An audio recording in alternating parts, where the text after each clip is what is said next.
네, 안녕하세요. 김중근입니다.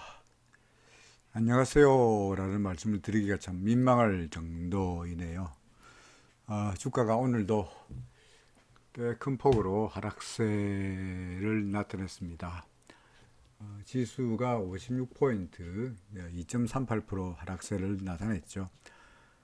전반적으로 어제 뭐 똑같은 말씀을 드렸습니다만은 시장이 급격하게 그 위험 추구에서 위험 회피 쪽으로 방향을 틀면서 미국의 경우에는 소위 기술주들의 하락폭이 크게 나타났고요.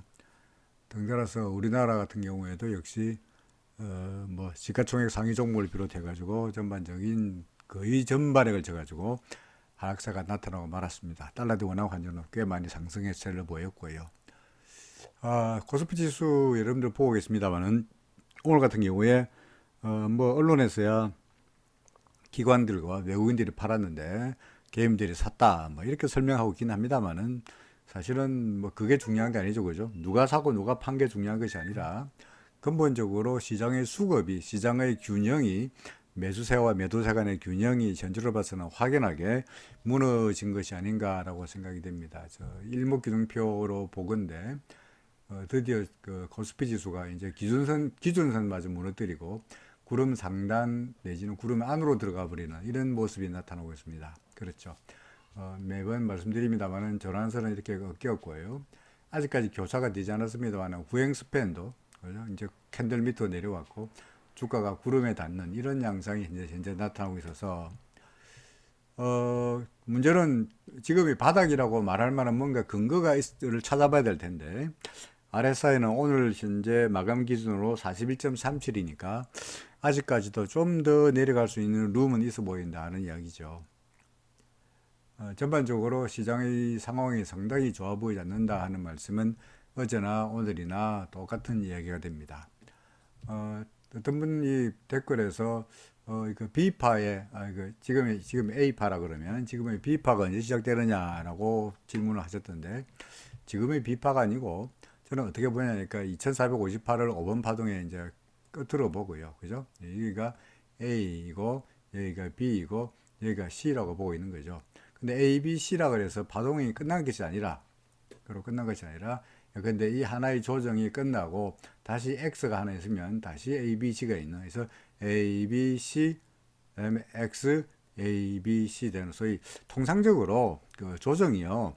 그러니까 간단하게 여기가 A이고 간단하게 B이고 그죠? 간단하게 C이고 A, B, C 조정 끝 상승 시작으로 가는 경우는 별로 없어요. 그런 경우는 별로 없고요.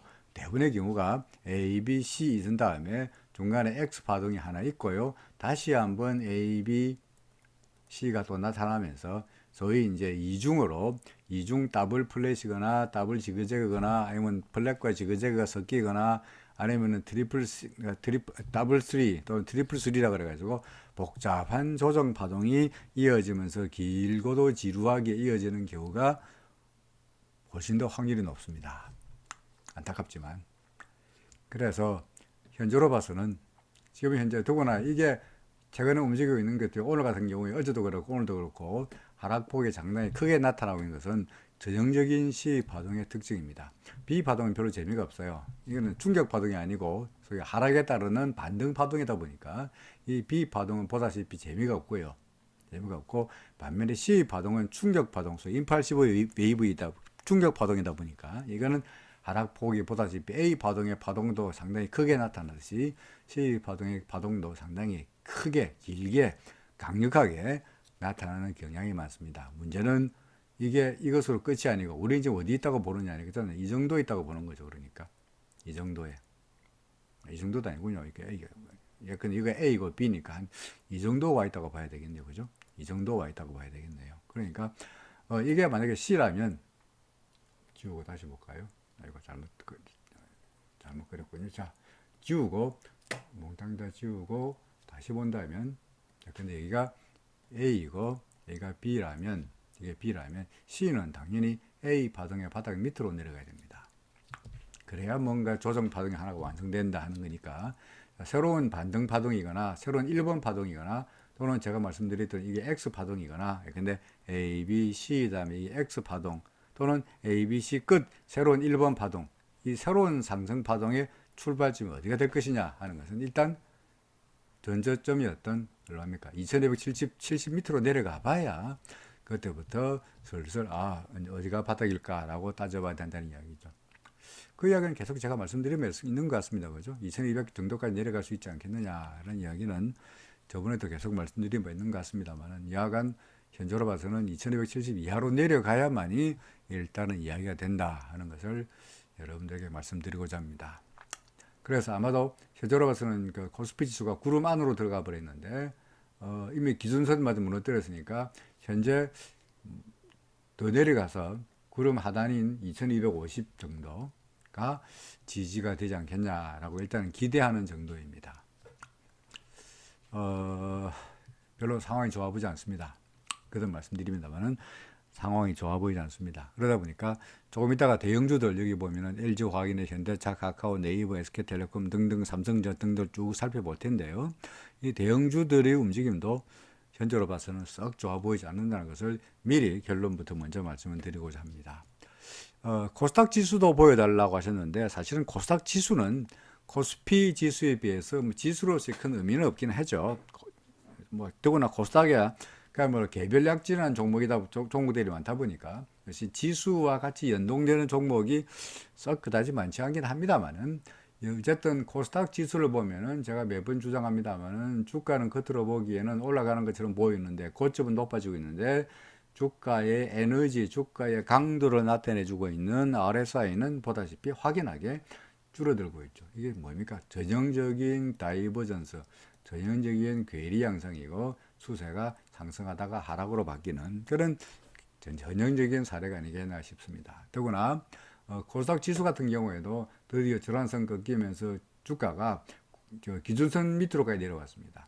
오늘의 기준선이 보다시피 오늘의 기준선이 이게 843.48인데요. 843.48인데, 그죠? 인데 오늘의 종가가 842.7이니까 기준선보다 밑으로 내려왔죠, 그죠? 코스피 지수 같은 경우에는 진작에 오늘의 기준선이 2460인데 오늘의 종가가 2480 오늘의 종가가 2460인데 오늘의 종가가 2430이니까 그죠? 당연히 이보다 훨씬 더 내려와 있는 상태이고요. 그래서 코스피도 그렇고 코스닥도 그렇고 기준선 밑으로 내려온 상태이다 보니까 추세가 점점 아래쪽으로 무너져 내려간다 하는 것을 숨길 수가 없습니다. 달러드 원화 환율의 경우에 최근 들어서 달러드 원화 환율의 경우에 1160원까지 물어들었습니다만은 오늘 같은 경우에 꽤 많이 올랐습니다. 7원 이상 올랐습니다. 오르면서 보다시피 RSI가 30밑에 있다가 31로 올랐었으니까 이게 당연히 매수 신호가 나타난 겁니다. 그래서 달러드 원화 환율도 좀 위쪽으로 올라갈 공산이 높아졌다라고 판단이 됩니다. 오늘 같은 경우에는 주가가 떨어진 걸 가지고 신문에서는 환율이 떨어지는 바람에 수출 기업의 수익성이 악화됐다 이렇게 설명합니다만은 거꾸로 이야기한다면 환율이 떨어졌다는 이야기는 외국인 투자자 입장에서 본다면 우리나라 원화가 강세가 된 거니까 원화 자산의 가치가 높아지는 것이니까 외국인들의 입장에서는 마다할 이유가 없는 거죠. 그렇죠? 원화가 강세가 된 거니까 외국인 입장에서는 마다할 이유가 없는 겁니다. 그럼에도 불구하고 외국인들이 우리나라 주식을 오늘도 강력하게 순매도 정책으로 이때까지 환율이 계속 떨어지고 있었는데 불구하고 외국인들이 원하는 강세가 되었음에도 불구하고 외국인들이 계속적으로 우리나라 주식을 팔고 있다는 이야기는 원화나 또는 수출의 경쟁력이나 이런 문제가 아니고 또는 포트폴리오로서 원화의 가치에 대해서 그런 문제가 아니라 근본적으로 우리나라 시장에서 조금씩 발을 빼고 있다는 증거가 되지 않겠나라고 생각이 됩니다. 어쨌거나 환율이 올라가고 있는 것은 외국인 입장에서 본다면 역시 좋은 뉴스가 아니죠. 그죠? 그러다 보니까 아무래도 전반적으로 봐서 좀 안 좋아 보인다라고 말씀드릴 수밖에 없는 것 같습니다. 시가총액 상위 종목 중에서 역시 우리의 관심사가 가장 큰 관심사가 LG화학인데요. LG화학 같은 경우에는 테슬라 배터리 데이를 앞두고 뭔가 테슬라가 LG화학이나 이런 쪽에서 구매를 늘리지 않겠느냐는 기대감 때문에 아침에 상승세로 나타나긴 하였습니다만은 사실은 아침 개장 초반의 그런 기재 등등한 상승폭에 비해서 상당히 상승폭을 줄이고 말았죠. 그죠? 자, 이런 차트 같이 보여드리면 안 되는데, 자, 보죠. 뭐 이게 30분짜리 분봉입니다. 일목으로 봐서 분봉인데, 보다시피 구름 얇은 쪽을 골라가지고 LG화학이 떨어졌고요. 그죠? 떨어지는 바람에 62만 5천까지 갔고요. 그죠? 그런 다음에 조금 반등하다가 다시 또 밀렸고, 그러다가 오늘 같은 경우에 반등하긴 했습니다만은 장중에 65만 원 정도 조금 넘어가다가 말았죠. 그죠? 아침에 한 3만 원 정도 오른 듯 했습니다만 결국은 위쪽에 있는 이런 구름이 그야말로 저항선으로 작용할 것처럼 위로 도저히 두터워 보이니까 올라가지 못하는 엉거주춤한 모습을 보이면서 다시 기준선 밑으로 내려버리고 말았습니다.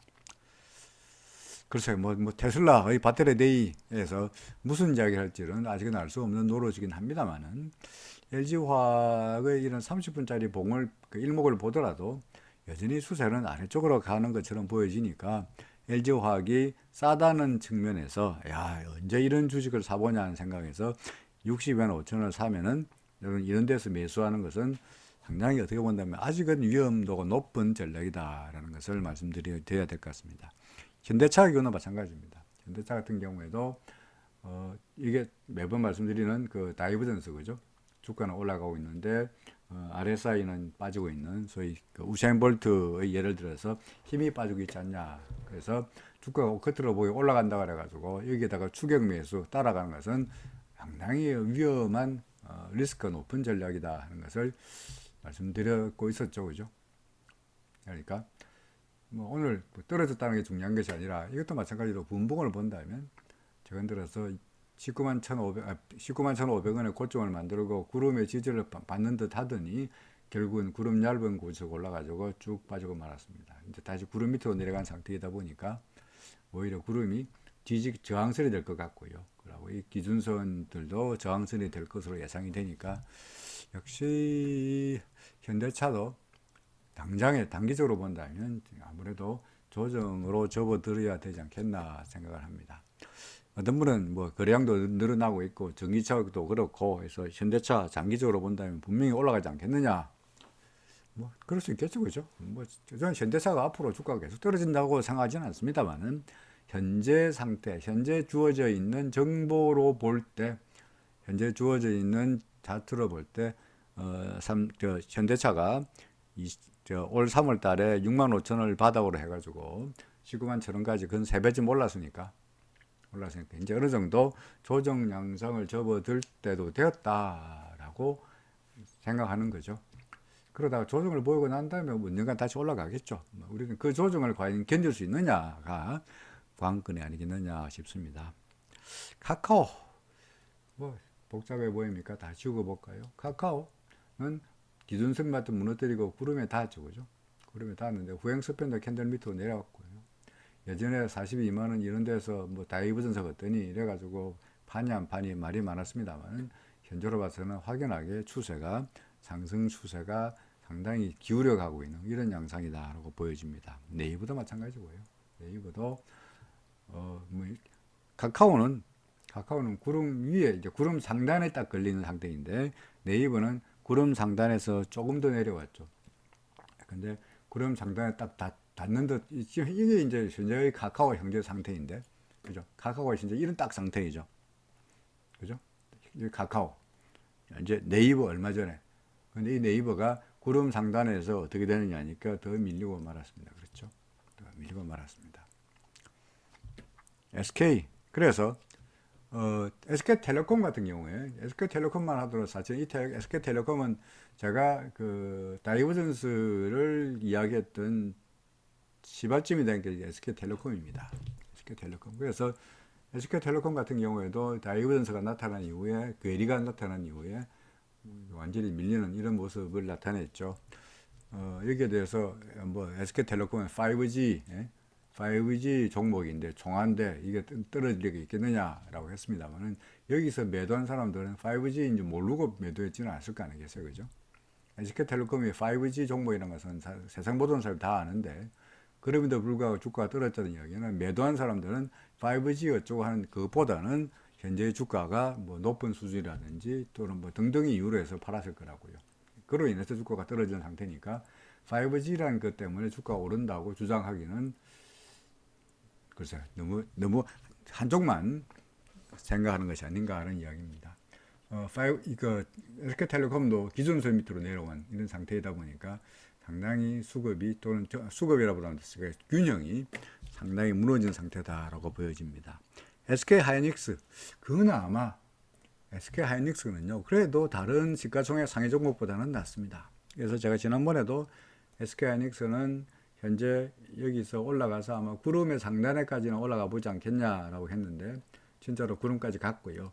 그러고 이런 상태에서 구름까지 넘어가 버리면은 정말 상승세가 이어져야 되는데 최근에 워낙 시장이 안 좋아서 그런지 구름 앞에서 오늘 크게 좌절하는 이런 모습이었습니다. 다만 우리가 앞에서 보았던 예컨대 네이버나 카카오나 SK텔레콤이나 현대차 등등의 종목에 비해서 그래도 SK하이닉스는 구름은 얇고 전환선 기준선이라든지 후행 스팬이라든지 일목으로 봐서의 상황은 그나마 다른 종목보다는 좀 나아 보인다. 물론 사라는 이야기는 아닙니다만은 근데 갖고 계신 분 같은 경우에는 그래도 SK하이닉스는 다른 종목보다는 좀 나아 보인다. 그렇게 말씀드리고 싶습니다. 삼성전자의 경우에도 구름을 넘어서서 꽤 많이 올라가는 것 같더니 결국은 어떻게 되어버리냐니까 지금 구름 근처까지 내려오는 이런 상황이죠. 그러니까 SK하이닉스가 하이닉스도 떨어지면서 삼성전자도 떨어지는, 물론 삼성전자가 떨어지니까 SK하이닉스도 덩달아 떨어지긴 하였겠습니다만은 약간 전반적으로 구름을 넘어서면서 날아가려는 듯한 그 종목들이 다 지금 응어주춤하게 밀리고 있는 이런 양상이죠. 삼성전기가 대표적인 케이스입니다. 삼성전기 지금 보시면은 삼성전기 같은 경우에도 구름을 넘어서서 날아가는 듯 하다가 역시 밀렸고요. 오히려 구름 밑으로 내려오는 이런 상태이고요. 삼성 SDS 같은 경우에는 제가 얼마 전에 삼성 SDS를 분석하면서 이거 괜찮아 보인다. 그죠? 구름 위로 올라가 있고 전환선 기준선 모든 것이 다 좋아 보이니까 이렇게 가지 않겠니? 위로 올라가지 않겠니? 뭐 이렇게까지 제가 말씀드린 거로 기억이 되는데 이 종목 역시도 구름을 넘어서면서 이때마다도 괜찮았죠. 그죠? 계속 갈것처럼 보였는데 그 다음날 오늘 같은 경우에는 구름이 문제가 아니고 기준선마저 무너뜨리는 이런 모습이 나타나고 있습니다. 무슨 말씀이냐? 소위 이런 네이버, 카카오, 현대차, LG화학, SK텔레콤, SK하이닉스, 삼성전자, 전기, SDX 등등의 종목들이 다 한결같이 날아가려는 참에서 다 주저앉고 있다는 이야기는 확연하게 시장의 상황이 이전 같지 않다는 거죠. 이전 같았으면은 내건데 3월 달이었으면 4월 달이었으면은 이런 종목들은 다 날아갔습니다. 다 날아갔었는데 최근 들어서 구름을 넘어서면서도 못 날아가고 있다는 이야기는 전반적으로 상황이 시장의 분위기가 상당히 좋지 못하다는 것을 보여주는 증거가 아니겠느냐라고 생각이 됩니다. 해외 시장을 잠깐 보죠. 해외 시장 이렇게 왜 시장이 엉망이 되어버렸느냐 하는 것은 결국은 해외에서 그죠? 이 나스닥 지수가 역시 하락세를 보이고 있기 때문입니다. 제가 지난 주간 전망에서도 말씀드리긴 했습니다만은 전반적으로 기준선마저 무너뜨리는 상태였는데 이제 급기야 구름 안으로 들어가 버리는 이런 모습입니다. 후행스팬은 캔들 밑으로 내려왔고 전환선 꺾였고 두 개가 교차됐고 뭐 완전히 뭐 하락 일변 돌아가는 이런 양상인데 아니 구름의 지지를 받고 올라갈 수 있지 않겠느냐라고 생각할지 몰라도 그렇게 기대할지 몰라도 예컨대 나스닥을 구성하고 있는 이런 시가총액 상위 종목들을 본다면 예컨대 이게 애플입니다. 아마존이군요. 아마존 보다시피 구름 상단의 지지를 받기는 그냥 구름 밑으로 내려가면서 구름 하단에 딱 걸려 있습니다. 구름 하단에 아래쪽에 지지를 받고 돌아설 수 있지 않겠느냐? 페이스북 구름 하단에 딱 받았으니까 구름 하단에 지지를 받고 돌아설 수 있지 않겠느냐? 할지 몰라도 이게 구글인데요. 알파벳인데요. 알파벳 같은 경우에는 구름 하단의 지지를 받기는 그냥 보다시피 구름 밖으로 내려와 버렸죠. 그죠? 그러니까 현재 애플이 구름 밖으로 나가버렸다는 이야기는 아마존이나 또는 뭡니까? 아마존이나 또 뭐였죠? 이게 뭐였나? 페이스북이나 그런 종목들이 구름 하단의 지지를 받으리라는 보장이 현재로서는 없어 보인다는 겁니다. 결국은 나스닥 지수도 구름 하단의 지지를 받기보다는 좀 더 밀릴 가능성이 높지 않냐 가 되는 거고요. 이게 우리나라로 봐서는 결코 해외 증시가 나빠 보이는데 결코 우리나라 시장에 긍정적으로 작용하기는 어려울 것 같다는 우울한 이야기가 되는 겁니다. 자, 해외는 그렇다 치고 우리는 우리가 갖고 있는 종목 어찌 될 것인가? 종당 바이오입니다. 뭐 말씀드렸습니다만 구름 안에서 있다가 이렇게 되기를 기대했으나 결국은 구름 하단마저 무너뜨리고 말았죠. 48,700원이었죠. 그죠? 48,700원부터 내려가면 팔자 어쩔 수 없다 했는데 뭐 종가가 46,950원이니까 48,700원부터 내려가 버렸고요. 그러니까 뭐 손절해야 됐다고 생각합니다. 똑같은 이야기입니다. 제가 손절을 너무 좋아한다. 그럴 리가 있나요? 그럴 리가 있나요? 저는 친구들하고 내기 골프 치면서 홀당 10,000원짜리 치면서도 10,000원 이루고 나면 기승질 나가지고 골프장 오다가 연습장 들러가지고 1시간씩 치고 다음 주에 붙자라고 하는 그런 성격입니다. 정말 돈은 10,000원이라도 잃기 싫습니다. 그럼에도 불구하고 왜 제가 여러분들에게 손절해라 라고 말씀드리는 거냐. 풍국주정 그죠? 풍국주정 제가 여러분들에게 할 수 없다 팔자 라고 말씀드렸죠. 팔기 싫죠 그죠? 사실은 구름 밑으로 기준선 밑으로 구름 밑으로 내려갔으니까 며칠 전에 구름 밑으로 내려갔으니까 팔기 싫었습니다. 진짜로 올라가지 않겠냐, 다 좋은데 올라가지 않겠냐 했습니다만은 그 다음날 오늘 이렇습니다. 그죠? 결과적으로 봐서는 이날이라도 팔았었으면 좋았겠죠. 어떤 분이 아무리 장이 나빠도 그렇지 풍국주장 같은 종목을 추천했냐라고 하시는데요. 세상에 좋은 종목이 뭐가 좋은 종목입니까? 주가가 올라가면 좋은 종목입니다. 나쁜 종목이 뭡니까? 주가가 떨어지는 종목이 나쁜 종목입니다. 좋은 종목은 나쁜 종목이라는 게 없습니다. 주가가 오르면 좋은 종목이고요. 주가가 떨어지면 나쁜 종목입니다. 그렇죠. 카카오 좋은 종목입니까? LG화학 좋은 종목입니까? 네이버 좋은 종목입니까? 주가가 떨어지면 나쁜 종목이에요. 애플 좋은 종목입니까? 주가가 떨어지면 나쁜 종목이에요. 그죠? 주가가 올라가는 것이 장땡이에요. 그런 측면에서 뭐 좋은 종목 나쁜 종목이 중요한 것이 아니라 근데 풍국주정은 우리가 그래도 그나마 손절하는 것이 낫다 하는 것을 여러분들에게 보여드리려고 하는 겁니다. 좋은 종목 나쁜 종목이 그 이야기가 아니라. 게임빌도 마찬가지입니다.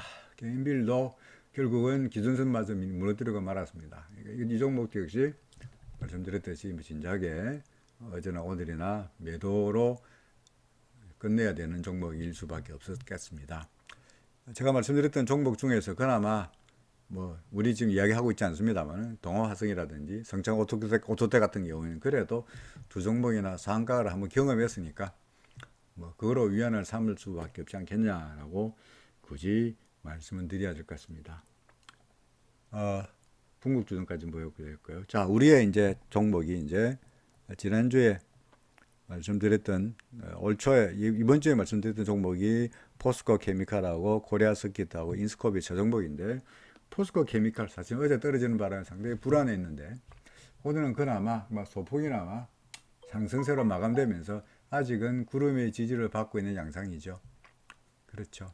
그리고 내일이 되면 또 기준선이 또 내려갈 테니까 결국은 주가가 조금만 오르면은 다시 기준선 위로 올라가지면은 계속 구름을 타고 올라가는 모습을 기대할 수 있지 않겠나 싶습니다. 이 밑으로 구름 하단에 내려갔을 때 손절하기는 너무나 데미지가 크니까 그때 말씀드립니다만은 매수 단가 대비해서 7% 이상의 손실이 나면은 눈물을 먹은 거라도 파는 것이 결과적으로 좋다는 말씀을 추세와 관련 없이 이 이야기는 꼭 말씀드리고 싶습니다.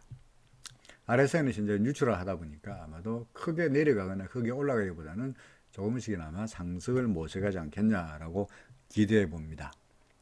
코리아 서킷 어제는 올랐습니다. 오늘 내려왔는데 아직까지 기준선 안에 위에 있기 때문에 아직은 버틸만 하다는 이야기죠. 기준선은 13,475원입니다. 다른 종목도 마찬가지입니다만은 이 종목도 13,475원 밑으로 내려오면은 일단은 팔아야 된다. 팔기 싫죠, 그죠? 물론입니다. 팔기 싫습니다. 그런데 시장의 하수 상한이 시장이 전반적으로 아까 앞에서 내내 보여드렸던 나스닥이며 코스피며 때는 시가총액 상해 종목이며 전반적으로 시장이 하수상 하다 보니 지금은 어떻게 하든 간에 리스크를 줄이는 것이 근데 겨울 폭풍우를 어떻게 하든 간에 견뎌야 따뜻한 햇살에 비치는 봄과 여름을 만날 수 있지 않겠냐 하는 이야기죠. 그죠? 그래서 겨울에도 여름과 똑같이 반소매와 반바지 차림을 돌아다니다가는 얼어 죽기 십상이니까 이 겨울을 견딜 만한 채비를 갖추고 몸을 웅크리고 엉덩이 뒤로 빼고 위험을 줄여보자라는 이야기입니다. 그래서 제가 종목을 말씀드릴 때도 현금 비중 60% 이상 가지고 있고요. 나머지 돈 가지고 조금씩이나마 매수하고 10% 이상만 되면 얼른 팔아라, 도망쳐라 라고 말씀드렸던 근거도 여기에 있습니다. 인스코비는 여러분들 장중에 어떻게 했는지 모르겠습니다만 장중에 한 10% 좀 올랐습니다. 그렇죠? 그리고 마감가도 플러스입니다. 그죠? 어제도 올랐고 오늘도 올랐고 장중에 약간 마이너스 아니고 부합 정도까지 내려가서 저도 솔직히 좀 마이너스 내려가는 바람에 간당간당 하긴 했습니다만 그래도 올라가 주니까 괜찮아 보이는데 역시 마찬가지입니다. 10%좀 봤을 때 설마 2,940원에서 매도하신 분이야 안 계시긴 하겠습니다만은 여하간 우리 매수단가 비해 가지고 10% 정도라도 수익이 났다면 빨리 팔고 도망쳤다면 오늘 같은 장에서도 성공적이지 않겠느냐 하는 겁니다. 내일이나 모레라도 똑같은 찬스가 온다면 얼른 팔고 큰 욕심 부리지 말고 얼른 팔고 도망치시라 하는 말씀을 거듭거듭 말씀드리고자 합니다. 현재 RSI가 이제 70선 위로 올라가면서 상당히 과열된 상태이다 보니까 이게 언제라든지 이게 잡아갈지 모르기 때문에 우리의 목표 수익률만 다 닿았다면 재빨리 팔고 재빨리 도망치면서 현금을 쟁겨 놓는 것이 현재 같은 장세에서는 최근의 최선의 전략이라는 말씀을 거듭거듭 강조해서 말씀드리고자 합니다. 자, 오늘 시가총액 상위 종목부터 시작해가지고 시장 리뷰, 해외 시장, 우리의 보유 종목, 추천주 종목 등등을 여러분들에게 말씀드렸습니다. 나중에 종목 분석에서 다시 한번 찾아뵙도록 하죠. 자, 시장 리뷰 여기까지입니다. 고맙습니다.